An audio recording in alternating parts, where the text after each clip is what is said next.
Hello and welcome to Dungeoneered, a podcast dedicated to discussing Dungeons and Dragons. I'm Aaron. I'm Josh. I was gonna say, wow, that took so long for you to say, and I'm Josh. Kind of give Are we gonna long mess pause. up the intro every week now? Did your bird also fly to your microphone? Because I did hear her flapping this time. No, she just flew past. You know, she wanted to fill the empty void that is you not saying, and I'm Josh. Yeah. Anyways, let's do this. Okay, let's do this.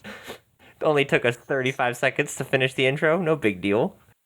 But I have yet again prepared a lukewarm open because I am, I just do a lot of research. So I was like, hey, why not do a lot of research for the lukewarm open? Ooh, this is exciting and nerve-wracking. Nerve-wracking? Well, you don't trust me?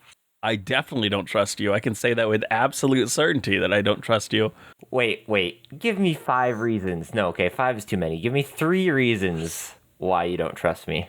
Well, I'm trying to think of ones that are okay to say on the air, Aaron. You're very untrustworthy. What? I mean, I'm sure you don't want some of these getting out there, so I'm just gonna keep quiet. Yeah, you're right. Say, there are 3. You could, if you think hard enough about it, you'll know the 3. You're right. Yeah, of course. I don't want these to be out on the podcast. I'm just a horribly untrustworthy person. It's true. Now it's gonna be canon, and I'm screwed for life. Can't get hired off this podcast, that's for sure. No, I'm gonna go apply for my next job, and they're gonna be like, "So, you're untrustworthy." They're like, "We've heard you're untrustworthy." Thanks, Josh. Thanks. Okay, well, the lukewarm open though does not have to deal with trust, but I've been noticing that over the last 3-4 weeks, we've been talking a lot about Star Wars, Lord of the Rings, and books versus movies. Okay, I don't like where this is going. So I'm thinking, I know your bad take is that the Lord of the Rings books are better than the movies, but I was thinking, how would you run interesting books in your campaign? What do you mean? Have a book in my campaign? Yeah, how would you ever do something like write a fiction book in your campaign? I mean, obviously not write a 200-page book. Okay, so I've done multiple writings, quotation marks, things that they find that's a multi-day journal that has stuff about the world or different things that if they really cared, they can read through it and kind of assume some things by reading certain parts of it, or they can completely ignore it and just know that, hey, this important NPC that died had a journal. And what happened when I did my first one, and this is scrumptious, wonderful. Throwback. They never found it. Wait, where did you put it? Did you hide it somewhere? No, it was on the body of a scout that went to this town, and instead of kind of doing any sort of searching or any sort of Are you telling me you don't have loot goblins in your group that just have to search every body no matter what? Nope. Wow. I do not. At least that time. That was our first campaign, and they were new players, and so they're kind of figuring out all the stuff about how to play. And are you talking about the campaign that you ran for me? No. This was. Was it before that? No, it was after that. It was just I wasn't new to it. I wasn't new to DMing, but I was still bad at it, and I still am bad at it. Let's be honest. There's always more you can learn about DMing, but. True. But then the beginning of my current campaign, we just started it, and I had littered throughout this dungeon that they got trapped in these pages of a journal, and so they could slowly find them and read them, and it all kind of now I'm gonna spoil this here, but I'm not. So if you were in the party and you played that, this is a little bit of secret. I loved the idea from this horror game. It's actually a free horror game by the amazing Kitty Horror Show. And wait, what? she's she's a super well-known, amazing horror game developer. She creates these beautiful masterpieces and gives them away for free. They're called haunted houses, and this was in her most recent one. It's called Lethargy Hill. And there was just this crazy Lethargy Hill. Lethargy Hill. That is a a good name. It is. And so it just had this character that this person who became incredibly lonely, and so she created herself a family out of all these things, and I kind of loved that idea of this person being so lonely that they create all these creatures, and then in the end they're like they're still not sentient. They're not company. The thing that you were longing for, something to break the loneliness, they could not fill. And so she kind of goes mad, and she decides that she's going to lure people to her residence and rip off their skin and keep them forever. Wait, that is the horror game? Or yes, this is the horror game. And I loved that. I loved that whole thing about... And so gosh. Mine is a post-apocalypse. And you say I'm untrustworthy? You love it when people rip somebody else's skin No, off? I thought it was a really cool story thing. And so it's a post-apocalypse world that I'm currently playing in, that I've developed. And so she was in this kind of underground safe place when the apocalypse happened. So she became incredibly lonely. So I had it pretty much kind of take a lot from that, because like Matt Colville says, you can take from things, just take from things obscure so that nobody knows what you're taking from. Like Kitty Horror Show or whatever. Yeah, I'll definitely, because I know you like horror, so I'll definitely send you some links to her stuff, because it's free. It's totally free to play, and it's really good. And so I took from it and I loved it, and I just kind of wanted to have the story of her unraveling kind of be throughout the dungeon, and so they can kind of find the letters. And I didn't really like how I did it in the end. Like, everybody loved it and they thought it was really creepy and great, but I kind of thought a better way to do it would be like some sort of... I felt like I was forcing it upon them too much. Like, I think I would try to make it more like hidden quotation marks, like maybe just like they're literally like framed on the wall. So you could just say it's like a framed page and they don't have to look at it. But like having a page literally be on the ground, they pick up, they're going to read it. And it kind of felt forced in a way, to me at least, which it might not have felt for them, but...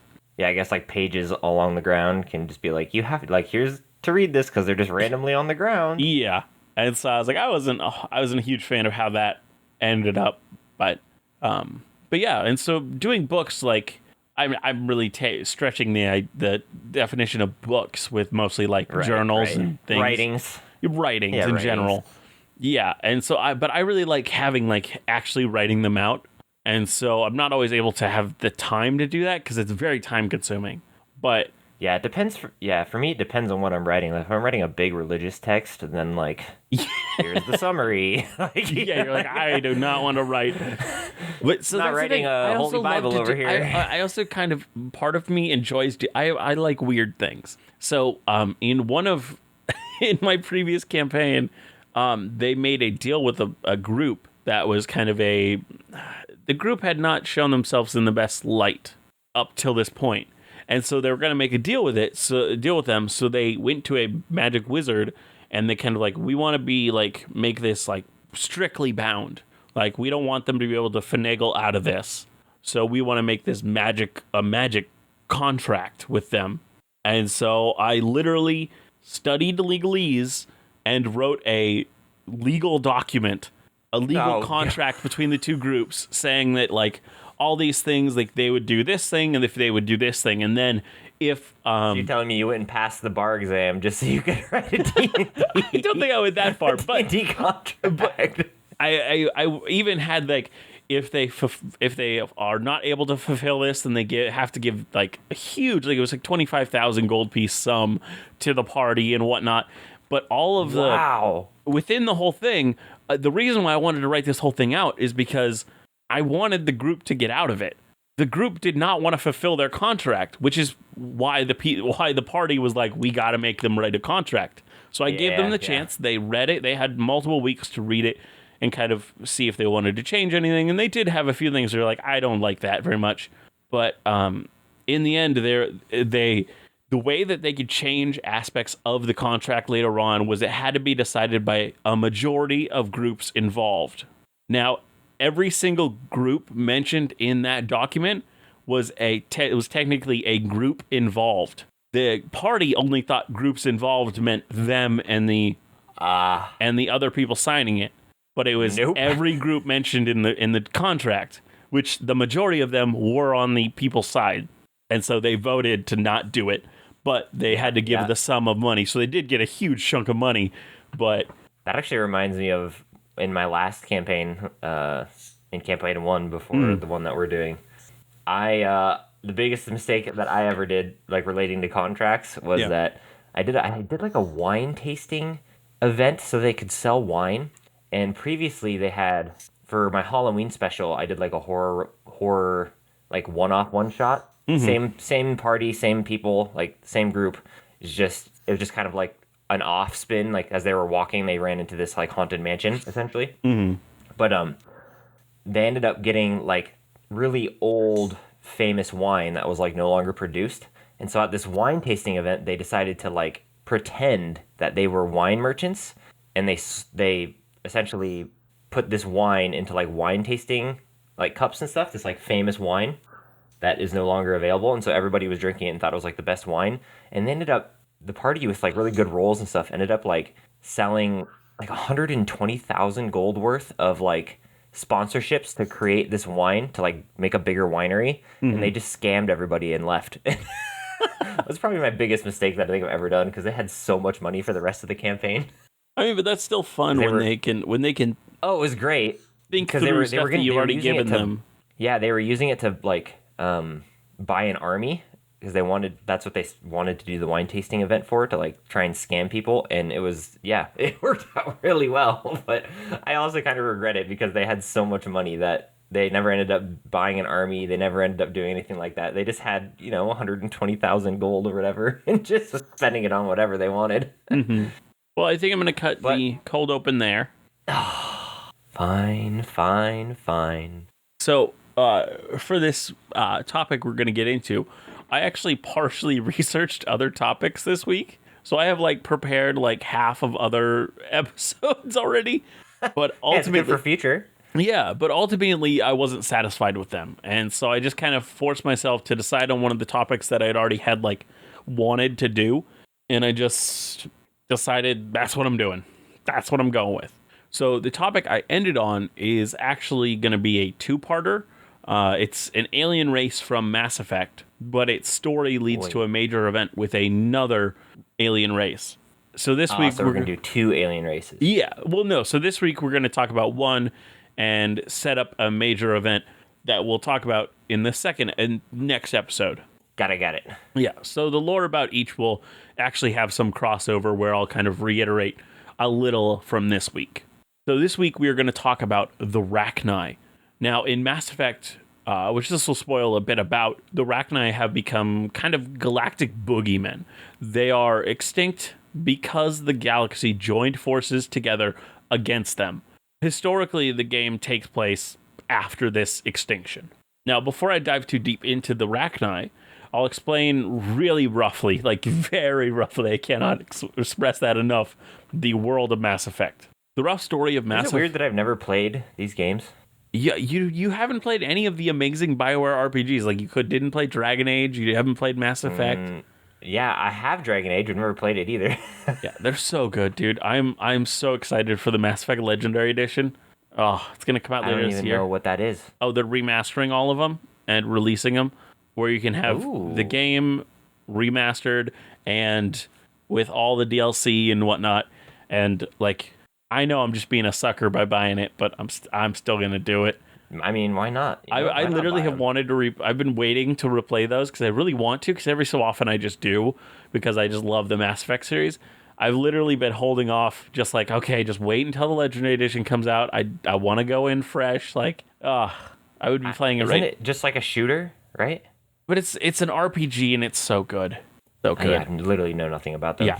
So the rough story of the Mass Effect world is that there was, like in a lot of sci-fi, a super advanced race.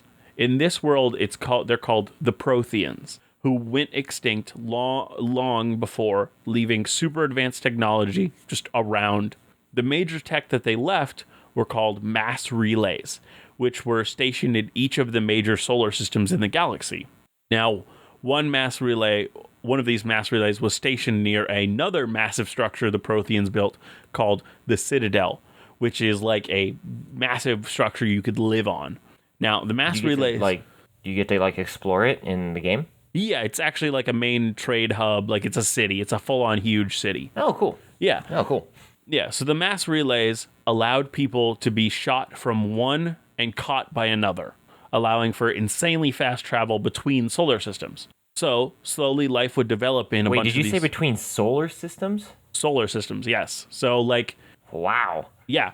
So, yeah, because it allows travel all across the galaxy. So... Talk about loading yourself into a cannon and shooting yourself across the galaxy. So... slowly life would develop in a bunch of these solar systems, and slowly they began to find and study Prothean tech. Until eventually, all of the major races that we know of in the Mass Effect universe all found their way together. Now, when multiple groups began to find each other, there was, of course, issues, and eventually a mutual government was formed, and they decided to reside this government, and a major hub of the whole new group they formed on the Citadel. With different races joining, they began to gather a military and set borders with all the races that decided to join them, being as far as they decided to stretch their borders.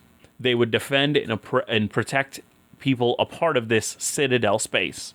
And interestingly, which I always enjoy more than a lot of what sci-fi normally does, humans actually came really, really late to the game. And so they only recent-ish to when the games happened became a part of this Citadel and government system. So they're kind of like the backwater hicks that just kind of slowly joined in. And everybody kind of sees them as these unadvanced people because they are. Yeah, like barbarians. Yeah, and so they're kind of starting on a back foot, which is actually at the beginning of the Mass Effect games, you literally are working with a dude to try to become, get on the council, get in the government, and so it's such a good game. In the government, everybody hates you because you're human. No, not everybody hates you. They just don't. They look down on you. Now, the Rachni are an insectoid race with a hive mind intelligence, and they developed on an incredibly harsh planet in a small section that was actually habitable, but even that section suffered harsh colds and harsh heats. So they took to residing under the ground, finding sprawling subterranean river systems which they lived by. Now, the Rachni were around during the Prothean era, and the huge Prothean Empire actually bred them as weapons, selectively breeding for cunning and warlike queens, and unleashing Rachni swarms on anyone who opposed them. Eventually, though, the Rachni were incredibly intelligent and aggressive, and became too difficult to control, even by this super advanced race, the Protheans. Now, the Protheans tried to eradicate them, and actually destroyed 200 planets before they believed they had eradicated the Rachni. No big deal. Just 200 planets. Just 200 planets. But some ended up surviving on their homeworld since they were so resilient, and they replenished their population over time. Now, the Rachni that survived on their homeworld over time developed more and more until they began to create cities actually on the surface of this already hostile planet. And this caused them to have to grow their engineering skills to overcome these harsh environments. After some time, they achieved spaceflight.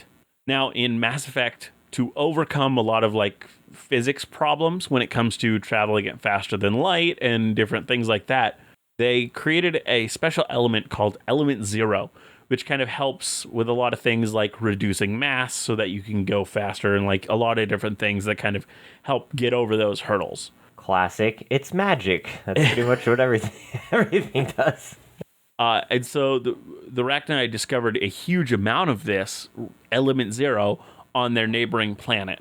So that significantly helped their growth. Now, one of the races in Mass Effect is called the Solarians. They're actually one of my favorite races in Mass Effect, if not my actually full-on favorite. The Solarians are partially amphibious and only live till 30 or something like that. So their society has really focused down on doing the most that they can in those 30 years. They're highly intelligent as well, so they have a heavily science-based culture, seeking to learn as much as possible. The Solarians were one of the first race to discover and use these mass relays. But by this point, by the point that we're kind of picking up the story, they had already combined with other races. But Solarians opened up a mass relay to a system previously unknown. There, they encountered the Rachni, who swiftly captured them, using their advanced ships. And at this point, centuries of research on Element Zero, they were able to easily reverse engineer the faster-than-light drives that they drove on. Now, they put this knowledge into effect immediately, building a lot of these ships, rapidly expanding their empire, starting the Rachni Wars. The Citadel tried to negotiate, but they couldn't make any contact with the Hive Queens that actually led the Rachni, since they were on these hostile planets that were hard to get to. After losses and failed attempts for peace, the Rachni were actually deemed irredeemably hostile, and they must be fought. Rachni multiply incredibly quickly, so they had massive numbers, and even with the Citadel's forces, even with their advanced forces, they were overwhelmed by just sheer number. Wait, what are these? Like, what do they look like? What are they? Are they like? I posted it in Discord. They're kind of like lobsters. They're insectoid. They're like shrimp, lobster, like this kind of red insectoid. Yeah, the one on the last one you posted looks like the last one is like the last one on the bottom is this kind of red lobster creature. That is the base Rachni. The one at the top is kind of this. It's actually very large. It's like, I would say 100 times the size of the one at the very bottom. It is. Oh wow. Yeah, it's huge. That is what the Rachni Queen look like. They kind of have this weird like 3 pincer mouth, and like they're very big, and they're this kind of royal blue color. Do they have little hands? Are those little hands? Do they have like tiny little lobster hands? I don't think they have like pincers and kind of like they do have ability to do hand-like tasks. Now, hand-like tasks. Now, this is where the race for... What is a hand-like I don't know. I couldn't... My mind is not working right now, so I was trying to get out, like... Hand-like task. They have enough arm stuff to be able to operate and do engineering and do all these things. They have enough arm stuff to do hand-like tasks. Just let me go. Just let me keep moving. Oh, no, I can't. Now, this is where the race for next week comes in. The Solarians continued to look for a solution to this Rachni war, and one was decided upon. They needed an equally hardy race to combat them that could replenish just as quickly as the Rachni could. They found crabs. No, they found this perfect race in the Krogan, who were thousands of years away from space travel. And they landed and convinced them to help by advancing their civilization insanely quickly and transporting them to a safer planet, since their planet was very hostile. Wow. But we'll go into why next week. The Krogans were exactly what the war needed, and they were incredibly aggressive and fast breeding and resilient. They could fight on equal footing with the Rachni, and altogether, the Krogan were able to fight to the queens and fight them in the typically inhospitable homes. With this, they reclaimed a lot of the council worlds. After pushing them back all the way to their homeworld, the Rachni still would not surrender. Without hesitation, the Krogan bombarded the homeworld above and inside the underground nests of the Rachni, creating massive sinkholes across the whole planet. And with this, the Rachni were declared extinct, after a war that raged nearly 300 years. Just on that one homeworld planet? No, it raged through. They took over a bunch of Got it, the whole thing. Yeah. Okay. They took over a bunch of Citadel worlds, which were reclaimed by the Krogan. Now, the Citadel wasn't stupid, so they left a listening post in the system to monitor for any survivors. Now, my idea for this week was that we would develop a society. Kind of, maybe it is aggressive, or maybe it was just kind of used like the Protheans used the Rachni. But I'm going to go a little into the Rachni culture before we do that. So the Rachni have an interesting connection with speech, and I'm going to read the exact quote from the Mass Effect wiki because I just think it's so interesting. Now, the Rachni regard speech and thought as forms of music, as shown by the strange metaphors used when attempting to communicate. For example, songs the color of oily shadow. The speech patterns used by them in such occasions are also unusual. When we speak, one moves all. They refer to their manner of communication as singing, which soothes and nurtures their young, and this appears to color their entire psychology. For example, the Rachni speak of death as the Great Silence, and refer to their homeworld as the Singing Planet. And so It's actually kind of cool. it is. It's a really interesting way to think about, because even like It kind of reminds me of those people in, I think, the Himalayan mountains that like whistle. Have you ever heard of those people? I don't remember where they are, but I not don't quite remember sure. what. I know They're like whistling to Kosa, which communicate, and it's so I cool. know there's supposed to be a click there, but I can't pronounce that. Who have clicking involved in their language, but No, like they whistle because they communicate such like vast distances that just like talking or yelling doesn't cover enough like ground, so they do these like high pitched whistles. oh, interesting. So cool. That is really cool. Maybe they could take up yodeling at some point. That'll really get your message across. No. Well, so what type of society would you like to develop today, Aaron? So what are we doing? So we're building a society, just like a. Do we want it to like? You said we might want it to be like taken over and used. What do we? I think it could be whatever, but I think we're loosely based. We have some sort of, we're inspired by the Rachni in some way. So do we want them to be like attack and take over? I mean, if that's what you want, we can go for that. I mean, I already made a cool hive mind, but I think I've talked about it on here before. I don't You did remember, the Empire, but- yeah. It was helpful in creating the Dynasty. corruption.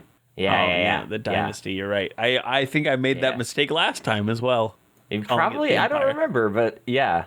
So I've already made a hive mind. Hive minds are really fun, and they're really good in D&D because what you can pretty much have your party do is destroy the head of the hive mind, and the whole thing dies. So it's like really, really good for a D&D campaign, so they don't have to fight like a huge war, but instead they have to like infiltrate and like attack the boss man essentially, and they defeat the entire thing. So hive minds are super good for that kind of stuff. Yeah. If you make like a central hive mind that like controls the rest, it works really, really well. Or your party can just make peace with them and give them lands and not kill the hive mind leader and destroy and ruin the whole campaign. But that's for another time. Not speaking from personal experience. There's no bitterness in those words. No. No. I even had their spy tell them everything about how to get in there, and no, we're just gonna make peace. Okay. But yeah, I think we should do like a warlike society, that like an evil warlike society that either in the past or Okay, do we want I had it to be an in the past, idea. or we want it to be okay. I had an idea. So I think, we kind of we talked about an idea of after the halflings were created, the gods kind of like got distracted with something, whether it was like a personal conflict between them or whatever it was. I think the thing that kind of brings them back to the world where they're like, okay, wait, we got to step in. This race, whatever we're creating now, is destroying. And so I think the gods like, okay, wait, we got to step in. Does that make sense? So you want to make a group of people, society that is like destroying the world, and so the gods have to step in. Well, they're aggressive and they're taking over, and so the gods are like, oh wait, no, and they kind of get knocked out of their What are they like? self-interest. Wait, what are they like though? And they kind of get knocked good. out of their own self kind of interested war or Right. whatever. Yep. Because- I totally got distracted because all I heard was. You know how gods Cool, are. I cool. mean, come on. We all know how gods are.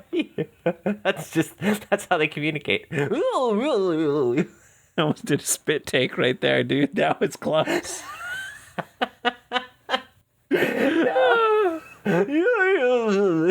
Anyway, Yeah, that's how they communicate. That was a good callback. That was a good callback to your whistles. oh man. Okay. So Because we have the corruption to deal with and handle as well. Yeah. That's already kind of like a thing.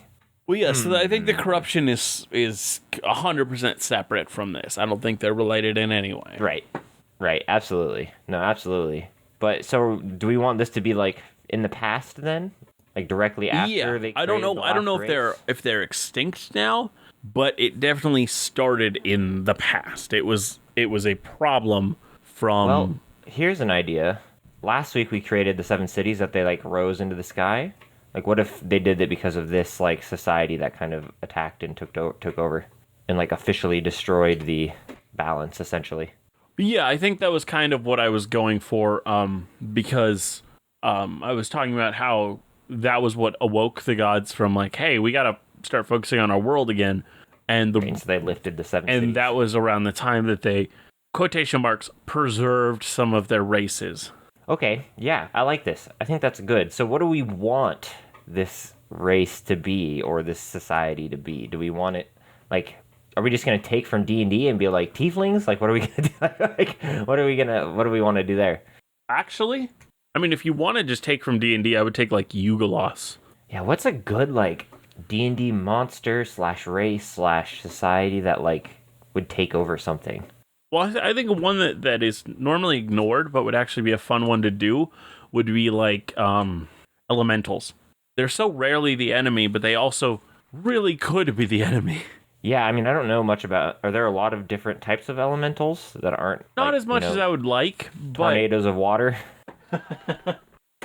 Yeah, there's I don't know. I don't necessarily want. Well, unless we went the route of like. Because society was flourishing so much, the material plane essentially like rebounded against it, and elementals like rose. Huh? I don't know. I don't know about that. Because I struggle to see why elementals would be like, "Roar, take over." You know? I always see elementals as just evil. I don't see them as evil, inane morons that just follow the will of the earth. But I mean, like, why would they destroy society or attack society?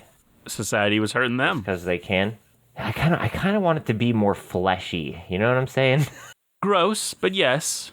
Like more humanoid than elemental. That works. Yeah. What humanoid are you seeing? I don't. I mean, you could go classic orcs, but that's just like all Lord of the Rings. We've already done orcs, so we already have them in the world technically. You're right. Yeah, you're right. We could do. I mean, Yuan-Ti is a good one. Yuan-Ti is a good one. That's. I didn't think about Yuan-Ti. That's. And I mean, we could all. I mean, you could also throughout the world put their pyramids, and that could. Yeah, Aaron, okay. You could say I want Okay. Yuan-Ti. No, stop. No, don't bring me back to this. I am bringing back to this. This is going to be a thing. No. This will get to be our next chairs and potato on the bunch. Oh yeah. No. Because you could also leave like cool giant pyramids around, like Yuan-Ti temples. That'd be kind of fun. It would be fun. That'd be a good one. That like satisfies your pyramid itch that you always have. My pyramid itch? Yeah, you have a big like pyramid itch that you always talk about. Yes, my famous pyramid itch. Yep. I can't stop talking about it, guys. I have a pyramid itch. I don't know what it means, but I got one. Pyramids. Oh gosh. So yeah, you guys consult your doctors before trying to deal with pyramid itch, please. Your pyramid itch, yeah. You stop taking this medicine if your pyramid itch gets worse. It's worse, or you start developing blindness. Who cares about the pyramid itch? If you just get blindness, then you should probably stop taking your medication. Only if you develop it, then you stop taking it. You got to be considered legally blind before you're allowed to stop taking it. Yeah. What are we talking about, Aaron? I don't know. We are off the rails. We have crashed a long time ago. It all started with your. Oh no. So. Well. Yeah. So Yuan-Ti are good. I'm also like the idea, and this goes back to the good old days of Pokemon Sapphire and Ruby. Ever played those? Dude, I've played all of them since Red and Blue. Like actually, so I good, skipped but DS ones. Some of the DS ones I haven't played, but yeah, I went back but and later on got X and like, so I'm catching up. we could do a Ruby Sapphire plot twist and do Team Magma and do like the water people of the water want to take over the people of the land type thing. Or like the people of the water don't want any more land and they try and invade and destroy the land. We could do that. Huh? So you could do like Sahagin and like a bunch of fish people like attack, which kind of ties in a little bit to what we had in the one where we made the city, I think it was, right? Which city? I don't remember. The one that was on the coast that had like the crystal caves and Yeah. the ancient ruins and stuff.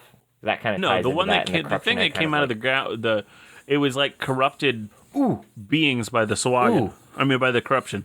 Yeah. Swagan. Okay. What if we ran with this and the corruption first kind of started by like corrupting a race, and that's when the gods like lifted the cities until they realized it was actually part of the corruption that was doing this.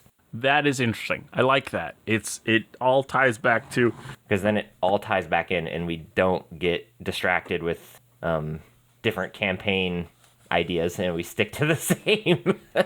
Because I do Yep. like the idea of like armies kind of marching out of the sea to like invade the land. It is. I do like armies from the sea is a classic thing, and I think Or I vice think- versa. Yeah, I think we could have some fun with like creating like having people like worrying about in the first campaign, the first like part, because we literally have people coming out of the sea.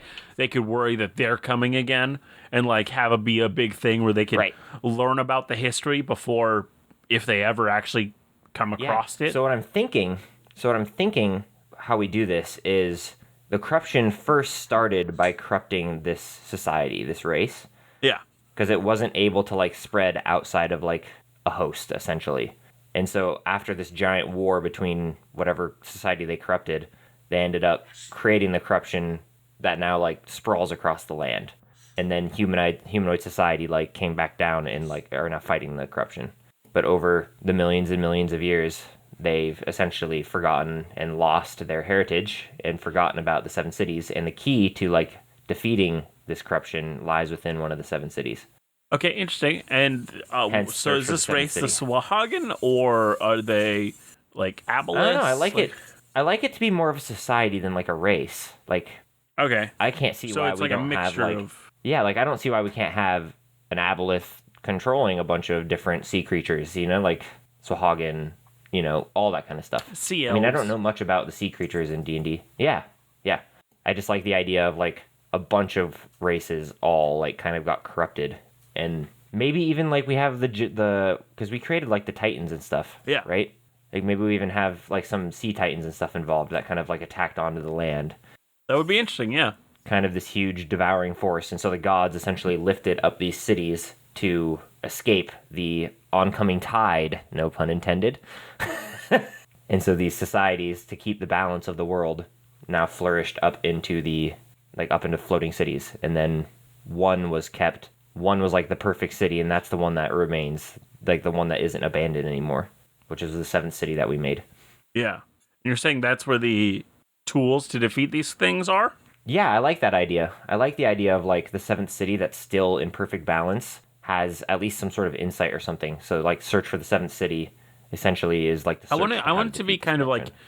people who are alive before, and they have some sort of insight on the people, and that hey, this isn't like them. They aren't. They were never warring, like, and it kind of reveals. Oh wait, they're corrupted, and so maybe then becomes a thing like they have to decide: do we just kill them?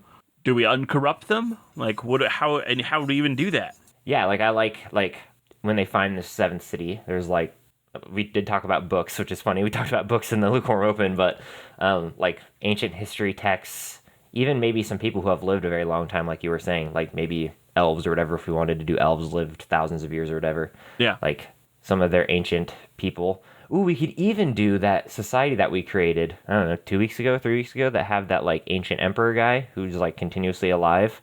We could even try and find like him in wherever paradise he's at. But I mean, yeah, you can tie in all sorts of stuff that we made if we did something like this. Yeah, I like that. It's interesting. So then what is the culture? So okay, what's the society like before it got corrupted then? I think it is scientific. It's always 'Cause, okay, searching and looking for something. And so when they end up finding the corruption, they're like, "Ooh, what is I guess I this?" think And it kind yeah, of okay, leads I to their think downfall. yeah, I think what we have to ask, I guess, is does the corruption corrupt them on purpose or does it happen accidentally? Well, I think it's purposeful, as in this group found them, they want to use that, Like, but do I we don't do like think a like they Warhammer chose 40K? this specific group. So do we do like a Warhammer 40K where we make these like the sea creatures or whatever very inquisitive and they end up finding like the heart of the corruption that is Yeah, like that's what I was not saying. quite Yeah, right. And so what they do is they like try and unlock it and they end up opening up the corruption and it exactly. That's infects their exactly what I was society. saying. Yes, exactly. Because in Warhammer 40K, the Necron tier were sealed away, which are like the skeleton people. I don't know how much you know about Warhammer Nothing. 40K. I know nothing. But this like group of humans in they're more like mech people. They worship this like mech god who like they believe Of course they goes do. through all of their technology, and they found this ancient Necron tier technology, which is like their race preserved essentially. And so these guys ended up unlocking them and releasing like a horrible death tide along across the world from doing so. Fun. I'm sure the world was Yeah. very happy with them for that. Yep, it was great. Good Thanks, times. Good buddy. times. Yep. So yeah, we could definitely. I like something. I like that kind of idea a lot, where like these groups are very inquisitive and very like knowledge based, Yeah. and then they essentially find this like I don't know what would it be? What would they find? Like what would you reference in a book? Going back to Lukewarm Open, what would you reference in like a book that they found? So I mean, you've watched Full Metal Alchemist, right? Oh yeah, I would say homunculus in a flask. It's a piece of the corruption that is in some sort of flask from some sort of ancient civilization. Like nobody even knows how they actually got it in there to begin with, and that honestly doesn't really matter. But they find a piece of the corruption that has kind of almost awakened and is sentient, but it's just this small part of the corruption. And by releasing it, it is what inevitably finds other pieces and becomes the giant corruption that we know of today. I like this idea of like a piece of the corruption. Don't want it to be But do we- sentient or something? Well, not necessarily. No. How does it infect the group of people to begin with? Like when they like They open when it. we see It them can talk unlocking to it, them. what does it? It can talk to them, and it convinces them to open it. Or maybe Yeah, it- maybe we go Full Metal Alchemist, like the full on, where it convinces one person to do this ritual and like helps them advance in life. And then when they do the ritual, it turns out the ritual is not doing what they thought it was doing. It was actually giving this thing a body, and it was also raising the person who cast it up. So he thought he was helping somebody else, but it actually ended up helping him and this homunculus. Okay, I like this. I like the idea of it being able to talk, which is interesting.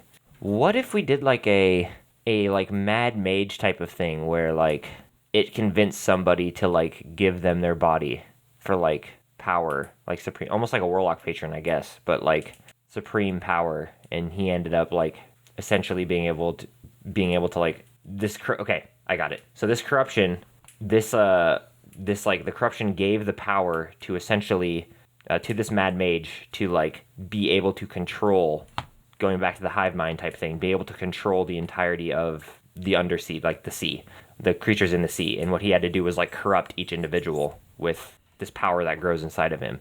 And that's what he ended up doing. He ended up like essentially corrupting the races of the sea. Huh.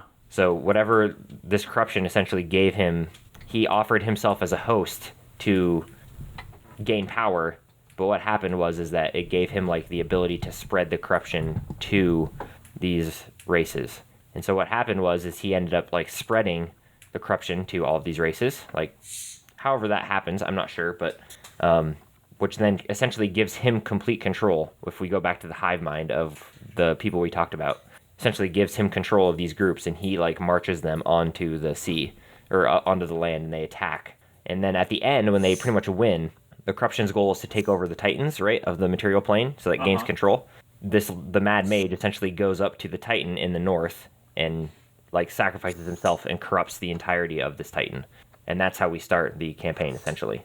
That's like where the corruption is currently growing, is because after this huge war that he had, the entire purpose of the war was to gain access to the land to get to this Titan, the only Titan maybe that the corruption's aware of, and that's where they started. And then they start spreading the whole like southward or wherever direction. Yeah, that's interesting.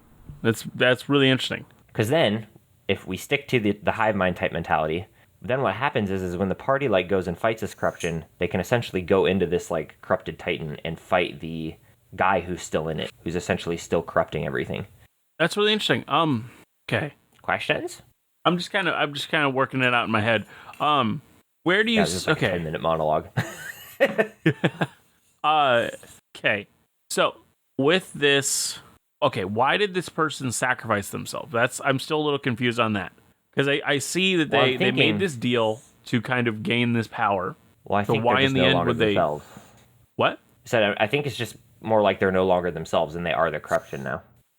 They kind of lose themselves. Interesting. Yeah. And then it plays into like the whole entire theme of the campaign we've been going with like people losing their minds when they're around the corruption, like that paladin that we created. Yeah. So kind of all hints into that, where this guy essentially found this corruption within the sea. Do you think this person is still blamed for the corruption? Like, oh, it's the corruption of like maybe it even has his name behind it, even though this person had no control over it in the end. Well, what I'm thinking is obviously I want it to be like lost knowledge, right? And that's part of the search for the seventh city. So like the seventh city has the knowledge of the this person. So I think not really, maybe not. I think society just is completely like they've lost the history that was like when the gods essentially raised the cities up to avoid the like final destruction or whatever. Yeah, they'd lost most of their knowledge. Interesting. And the seventh city really was like the balanced, perfect one that maintained the. Okay, so it's fully lost. That's good. It works. Yeah, and so the party on the search for the seventh city like find all this stuff out, and they, and there's just been there. I mean, we've already planned like millions and millions of hints that are dropped throughout the entirety of the thing.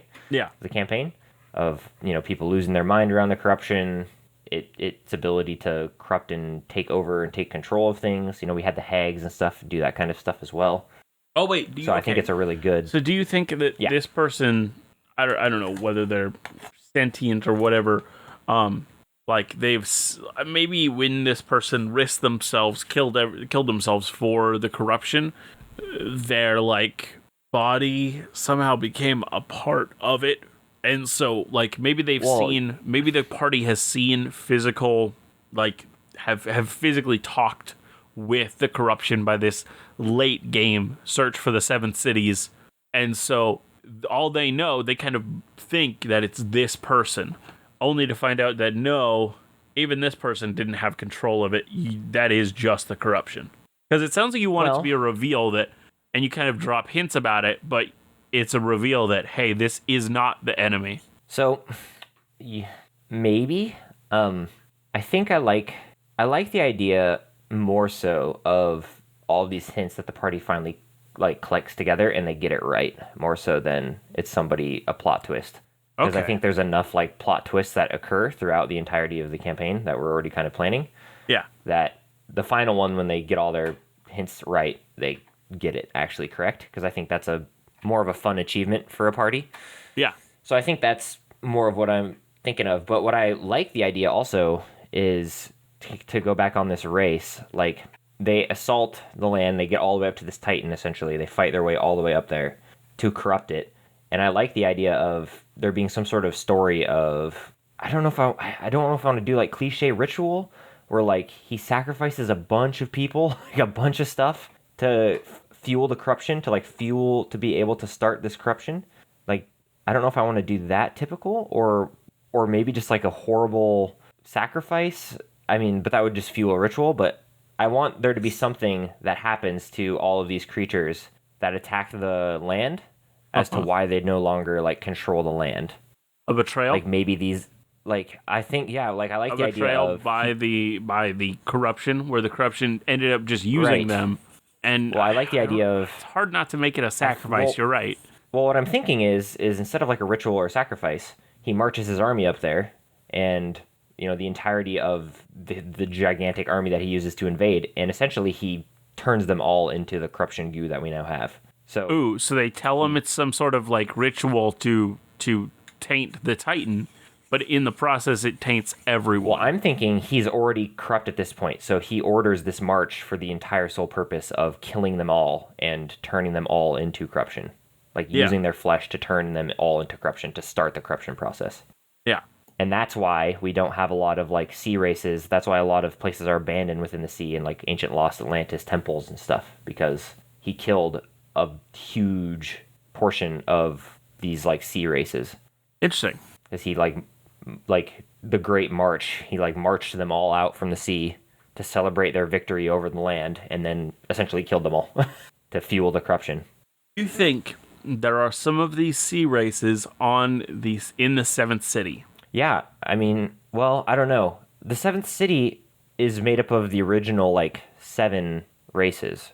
Well, so, okay, we said that was the idea, but we also had the idea that the ones who created it were the gods who were shunned, who created the halflings. Right. So, they might have, seeing, like, people who were against this and raised them up with the city. Yeah, they preserved every race. Yeah, there might be people from a lot of different races, not just the. Yeah, I'm totally okay with. And having maybe Seventh City be, it like, was maybe the true peace, harmony. Maybe that was their whole thing, is that they believed that true balance does not come from specific races, but ideals. Or yeah, it comes from ideals that everyone can achieve and create, and so they created the perfect society with. Yeah, and so they Seventh proved City, that by every having race. even these quotation marks chaotic races that did not come by balance. Yep. Yeah, I like that. That's good. I think that's really good. Okay. And And so so the I'm Seventh City thinking has that every there's race. I think they live super long amounts of times. So I think the people that the sea races that they see up They in remember. yes, they can talk to ones who remember, as you said, the Great March, I think it was. Yeah, I mean, Yeah, I just and threw so out these random, people but yeah. remember the Great March. They specifically chose not to be a part of it, and they did not regret that decision. Yeah, yeah. I even like the idea, going back to like the gods. I even like the gods not necessarily being corrupted, but kind of had like a veil pulled over their eyes where they didn't really realize what was going on. And the halfling gods, the two shunned gods, were the only ones that realized. Yeah, that works. And now that this Titan is corrupted, the gods can no longer intervene because there's like a veil or whatever. Because what would prevent the gods from just like smiting the corruption? I mean, it's very powerful. It is but if literally it's the so body of one of powerful, the major deities. Maybe because it is the body of a major deity, then like the normal gods can't do anything, and they need. Yeah, it must be killed 'Cause by what would- something mortal. Yeah, I mean that's very classic. That's very like super classic fantasy trope, but I like that. Yeah, there's something nice about that. Like because the gods are essentially created by these entities, they can't impact or destroy the corruption themselves, and they need to use. Yeah, there was mortals to do inbuilt safety precautions built in, and maybe that's each race. So maybe each race can attack their creators, and so maybe that's just built into creation and life itself. So Well, I like the idea. these things, as you were saying, cannot attack their creator, which was these deities, these major deities. I like the idea of the pantheon can't attack the major deities because they are essentially born of those entities, so they can't destroy the corruption. Yeah. But the gods kind of fell away from that when creating all the races, and there is no. I think because the pantheon essentially wants to keep balance, and they don't want to get. They created mortals also to like be able to attack the gods if they need, type thing, to maintain balance. So I think they kind of threw that out the window. Okay, interesting. Like the gods themselves don't want an entire world of just the gods. Mm-hmm. And so they gave the ability for the humanoid races to also be able to go against their creators. Yeah, that works. Yeah. Yeah. And so They believed I in think balance among all things, and that included their own destruction if need be. Right. Right. Yeah. And then, and also within that, we could even turn it selfish too. Each god, each counterpart of like the good and bad wanted to destroy the other, so they also wanted to keep that kind of thing in as well, so that humanoid races could destroy their other counterpart. Interesting. Yeah, that makes sense too. Yeah, so like no more lust and only, only. Yeah, they wanted to hold some sort of holy wars. They wanted to be able to still do that. Right. Well, So they I think left that balance in. I think I might end it here. Yeah, I think it's a good spot. Yeah, it's a good spot. Kind of as we're going along, connecting one thing to a million. When are we going to do a new season? Yeah, when are we going to do a new season? I was just about to talk about that. I was connecting it to a lot of stuff is getting harder and harder. Yeah, and then what are we going to do? Are we going to these seasons, because we, just started, are these like, they're not super planned out. Are we going to do like a more planned thing for the next season? What are we doing? No, I like what we're doing, and I had a thought, but I don't know if we want to say this on air. I mean, if people are interested, let us know on let us know on our email. But I mean, like, if we wanted to, this would take a lot of work on our end. Not even fully flesh out everything, because the whole point is to kind of leave it as we want you to be able to create what you want and like build off these ideas. These are just ideas. Somehow putting them together in a document, like a full-on, like, more prepared document, like, and put it on DM's Guild. And so release it on DM's Guild for pay what you want. Yeah, that's a ton of work though, but yeah, I like that. It would. That's the idea. And I think eventually when we have enough people, like, that would be more viable. A bunch of listeners. That'd be really fun. Yeah, and then people can run it themselves, like run this type of campaign themselves. Or like, the search for the seventh city. Yeah. Maybe that would be a Patreon bonus for if we get a Patreon. Heck yeah. Yeah. Way later down the road, Way later down the road. But things to look forward to if we get there. I'm really tired today. I'm having a hard time. Good. We still have next week is... You have stuff Krogan. Planned for next week for... Yep, already have it all written out. We could literally do it right now if we wanted to. So how many more episodes are we going to do for this season? Do we know? We could end it at 27 if at Krogan's 27. We'll play it by ear. Play it by ear. Yeah, we'll play it by ear. Yeah. I think we'll play it by ear, not on air. Like, we'll talk about it before we record and then be like, okay, yeah, let's start a new season. Yeah, no, totally. But yeah, I think this is good and fun, and I'm going to ramble for a bit here and just kind of say gibberish and nonsense. Just end it. No, just put yourself out of your misery. just Sharper's barrel in the bunch. Bye. Well, I guess I'm being rushed. Well, thank you all for hanging out with us, and let me just see if I can ramble a little more before saying... Thank you for listening to this episode 26 of Dungeoneered. And always remember to be the sharpest barrel in the bunch. See you next time. Bye? That works.